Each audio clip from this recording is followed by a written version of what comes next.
Hello and welcome to Headlines.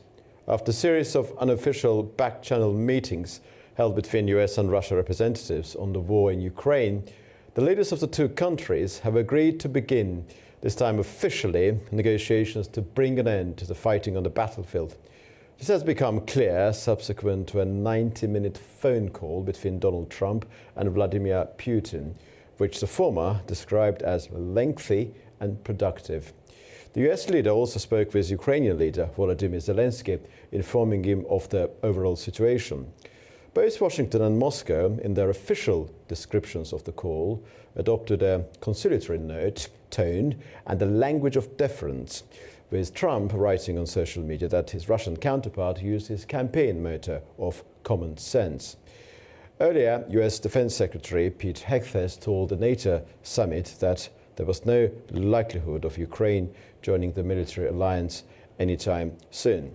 Today I'm joined by Olesya Orabets, former member of the Ukrainian parliament, analyst and civil activist, and Vlad Altianu, political analyst from Senior Counsel at EU Law and Policy, joining us from Brussels, Belgium. Welcome to both of you. Hi, hello. Mr. Orabets, Donald Trump, in a post on social media, said that it is time to stop the war, and there has been massive and totally unnecessary deaths and destruction, which sounds perfectly nice and proper, of course, adding that, and I quote, "God bless the people of Russia and Ukraine." Trump did not say his country would defend and support Ukraine up to the hilt.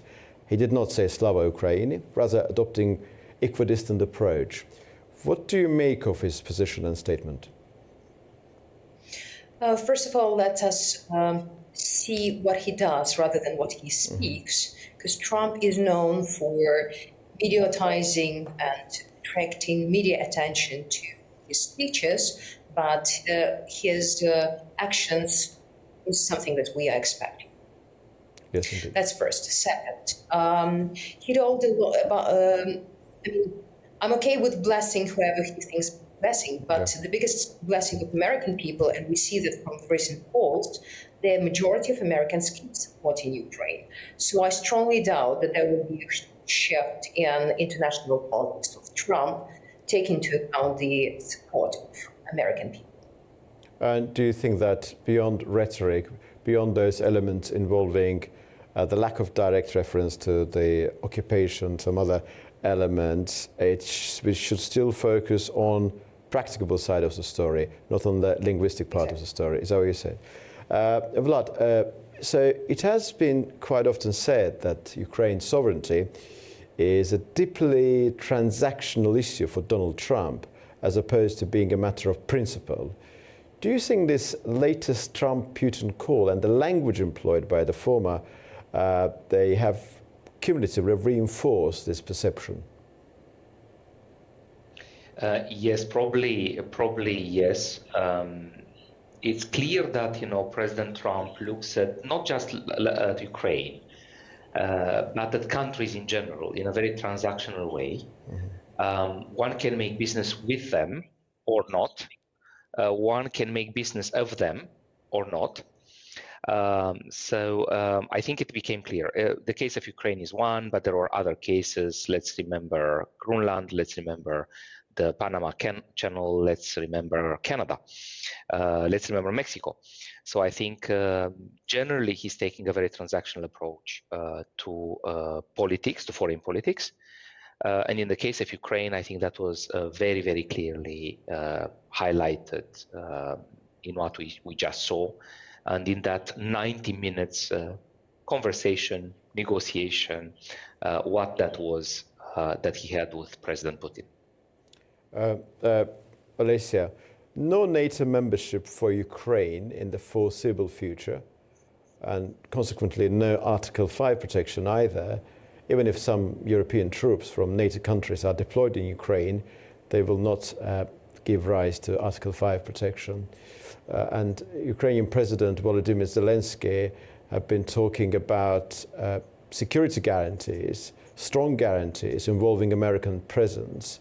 It looks like that Ukraine is not getting what it has been trying to get as far as President Zelensky's statements are concerned. How do you see that deal, which many say is in the offing? We have to see this thing in perspective. Yesterday's speech of US Defense Secretary made it quite clear that it's no longer the US focus to NATO countries at all, saying that European security is no longer their prior focus. Which led a lot of members of NATO, like actually all of them, quite thrilled with what would happen, as this is definitely the post-NATO post-NATO epoch starting right now, because what it depended on, like if we see NATO as a big insurance company that assured each and every NATO, if you pay for the security, if you increase GDP, we would protect you if things go south. So the question is now, like European security is now a European matter. So in this situation, the role of Ukraine suddenly became more important. Why? Because we're not just beggars here. We have a lot to put on the table. We are the strongest army in Europe. We're willing to fight. We know what to do with Russians. We managed to occupy their territory despite the status of a nuclear country. So suddenly we have a lot of interested European governments looking at us as a possible security guarantor. So probably this is a new post-NATO epoch started yesterday, and this is something that should be considered. Because no matter what Putin would promise or talk to Trump, what we do not see is why Putin should sit at that table and actually negotiate something rather than repeat his mantra about Ukrainian territory and no membership in NATO and other fairy tales he kept asking for 3 years already. So to summarize what I mean is that Ukrainians learned this lesson in a hard way. Papers signed do not protect your country. In order to protect your country, you have to have an army, and you have to have a national spirit and resources to fight the enemy if needed. And this is something that we have, and many Europeans lack and are eager to learn from us and do with us. So effectively what you're saying is that as long as, the way I have understood what you said, is that this could be a blessing in disguise. The lack of active American support on the ground could lead to Ukraine actually realizing that, and European continent on the whole realizing that this is a European affair, Ukraine's affair, and therefore they should double down their efforts to help Ukraine without thinking too much about possible American participation. Vlad, major European countries, including Britain, France and Germany, insisted they should be part of any future negotiations on Ukraine's fate.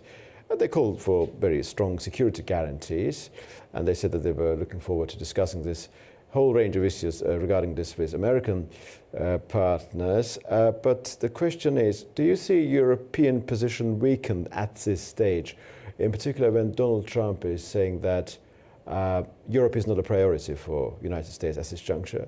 US borders and also confrontation with China are the two key elements they should take into account very seriously.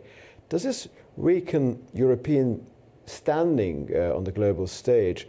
Or would you say, as Olesya said earlier about Ukraine, this could actually be a blessing in disguise for the continent to realize that over-reliance on America is not a right course of action? And particularly, I would like you to reflect on position maintained by Britain. Do you think Britain is different to other continental countries under the circumstances? Yes, I would agree. Starting with the last point, Britain is different for a number of reasons, and clearly here Britain needs to maintain a balance in between the United States relationship and the relationship with its previous partners in the European Union. And I think the current British Prime Minister is doing his best as doing both, so discussing with both parties. At the same time, indeed, the whole situation may be a disguised blessing for the EU. The EU made its best leapfrog steps in history during significant crisis. And this is a significant crisis for the EU, definitely. Being left out of the negotiation right at the start, especially that those negotiations are about Europe and European territory. They are also about the world order and respect or non-respect of international rules as they were set up after the Second World War. But the whole thing happens in Europe. So Europe being left out, the European Union not being invited immediately, created this immediate reaction from a number of capitals. And we saw the letter from those capitals basically reacting to it. And I think the EU will need to take its destiny more into its hands. It's clear also that the EU will need to negotiate more with other parts of the world, probably differently. And that would include China, given that the over-reliance to the United States strikes back now in a number of ways. And in a short-term reliance there will be, it's very difficult to not see that happening from an economic standpoint, for instance. But that may not be well into the future prolonged if such policies remain in place and if such isolation or isolation tendency would continue. Lesia, some of the Ukrainian analysts I've interviewed over the past few months and weeks have been telling me, almost all of them, almost without a single exception, that any deal with Russia will backfire and Russia is playing for time and Russia should be under massive pressure, should not be given a chance to restore, revitalize itself. So it should not be given a chance to relax, so to speak. Do you disagree or agree with those who say no deal is better than any deal with Russia? Or you think that Ukraine should have some sort of deal with Russia for the time being in order to be able to recover itself, in order to prepare for the next stage of the wider confrontation? Our history shows that any paper signed with Russia doesn't worth the paper signed. Unfortunately, any ceasefire without real security guarantees would mean just the additional time for Russia to regroup, refinance, get back access to international markets, and start once again to get the price which they see Ukrainian territory, Ukrainian resources, and Ukrainian people. So I do not agree that any paper signed right now without any real security guarantees, like nuclear guarantees, like air patrolling over sky, like actually increasing the military production and training of the army, of European armies, would actually make any difference, but worsen the situation. And as we know, that particular deal that US and Russia have been claimed to be working on does not include NATO protection, does not include, naturally, Article 5 protection, does not include American presence, and consequently, one may say that it does not include any form of guarantee referred to by you. So do you think that sort of thing, that sort of deal is something that President Volodymyr Zelensky will agree to sign? I'm sure that no Ukrainian president, Zelensky or any other, would be eager to sign such a deal, because this is the extended suicide for Ukraine. And are you worried about the possibility that US and Russia could agree on something and impose it on Ukraine? Or you're actually confident that this is completely out of the question, not because they will not, the US will not impose anything on Ukraine, but because Ukraine is strong enough to resist to any form of imposition? What I'm actually worried about is that negotiations right now take place in three capitals: Washington, Moscow, and Beijing. And Europe is left out of it, meaning that those negotiations would be the new division of the world order. And in this situation, as I mentioned before, the country that has strong security standing, knows how to fight, is willing to how to fight, has the developed military tech, is something that is worth fighting for and worth protecting and worth uniting in other security unions. So we are open for discussions with other European and non-European partners, as long as Americans are trying to make their position and decide who are their friends and allies. Because it seems that they are very perplexed about that. I see. Vlad, back to the point on the transactional nature of the approach maintained by Donald Trump. How vital is it, do you think, for America to have access to Ukraine's rare earth minerals? Is it really about money as such, or rather it's about sort of proving to the electorate that supporting Ukraine is also a financially beneficial enterprise? I think it's about both. It is about having access to some rare resources, especially that the response of China to the imposed tariffs from the United States to China was also restriction of some exports of rare materials. So I think it is about getting access, but more than about getting access, probably, or equally too, it is indeed a way, a transactional way, again, to say to the electorate, we don't just make presents, we don't just give money away. That was not the case, by the way, in the previous administration. I don't think that monies were just given away. I think there was a very clear principial position of the previous administration on defending freedom and on defending a number of international order mechanisms and standing by them. In the case of Trump, indeed, it's more transactional, and it is a clear way to show to the American public that we don't give presents, we get a business case out of everything and out of that situation, and we are only going to protect our interests. So remember his mantra in the first mandate, which was America first. I'm afraid that now in the second mandate, this starts sounding more like America only. And it presents a number of questions to all the allies of the United States, and not just to the allies of the United States. Well, thank you very much to both of you. I'm very, very grateful to both of you. Thank you very much for your time.